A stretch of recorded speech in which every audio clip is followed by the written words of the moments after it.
చెప్పాను సార్. అప్పుడు ఇండిపెండెంట్గా ఉన్నాను సార్, పార్టీలో చేయలేను సార్. పార్టీ ఆదేశాలు శిరసావహిస్తాను.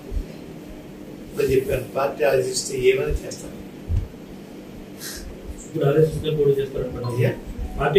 పార్టీ ఆదేశిస్తూ ఏదో చేస్తా చెప్పాను. అన్ని అందులో వస్తాయి సార్ అర్థాలు. రకరకాల ప్రశ్న ఎక్కండి. పార్టీ ఆదేశిస్తే ఏదైనా చేయలేదు సిద్ధం అండి. మామూలు అవమానం కాదు సార్. రాయబారం చేశారు సార్, వస్తున్నారు సార్, వెల్కమ్ సార్, వెల్కమ్ చెప్తాను, ఆహ్వానిస్తాను చెప్పాను. మళ్ళా వచ్చేసి జనవరి 22 వస్తున్నారండి. లేదు అయ్యో చెల్లిస్తున్నాం వస్తున్నారు. 23 వచ్చేసారండి. 24, 25 ఏమంటే శ్రీని గారు ఫోన్ చేసి, సార్ మీకు నాకు ఉన్న స్నేహం చెడిపోకూడదు. 93లో సార్ 6,000 మందికి వంటలు ఇచ్చారు సార్ వచ్చేసి గారు. నిన్న మొన్న స్నేహితులు కాదు సార్ నాకు.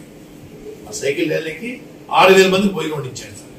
అప్పటికి మా ఇద్దరికి చేత వచ్చే నమస్కారం సార్ శ్రీని గారు, రాబోతున్న నమస్కారాలు. వాళ్ళ పర్మిషన్ కావాలి వాళ్ళకి, వచ్చి ఉండవు చెప్పడం జరిగింది సార్. అదిగో ఇదిగో అదిగో ఇదిగో అని చెప్పేసి నేను అన్నాను సార్. తర్వాత వాసు గారు ఆయన వచ్చారండి, కలుస్తాను. ఎందుకండి 70-80 సీట్లు పొడి చేయండి, ముఖ్యమంత్రి షేరింగ్ అడగండి, నేను శరీరం దాచుకోకుండా పని చేస్తాను. 20 సీట్ల కోసం అన్నింటికి ఆహ్వానిస్తారు. ఎందుకంటే దేనికోసం సేవ చేయాలా? మీకు ముఖ్యమంత్రి ఎట్లా చెప్పండి. ఫస్ట్ మీకు ముఖ్యమంత్రి మీకు 2, 3 చంద్రబాబు నాయుడు గారు పంచుకుందాం, 70-80 సీట్లు తీసుకోండి అని ఆఫర్ చేసి ఉంటే అప్పుడు చెప్పండి సార్, చేస్తారు. ఇంకోటి కూడా చెప్పాను సార్ వాసు గారికి, అయ్యా వాసు గారు నేను ఏం చేస్తాను సార్, 20 మంది కోసం ఏం చేస్తాను సార్ సర్వీస్. అలాగే బీజేపీ వాళ్ళకి సార్ విధిరెడ్డిగా వస్తున్నారు అనుకుంటే బీజేపీ నుంచి ఫోన్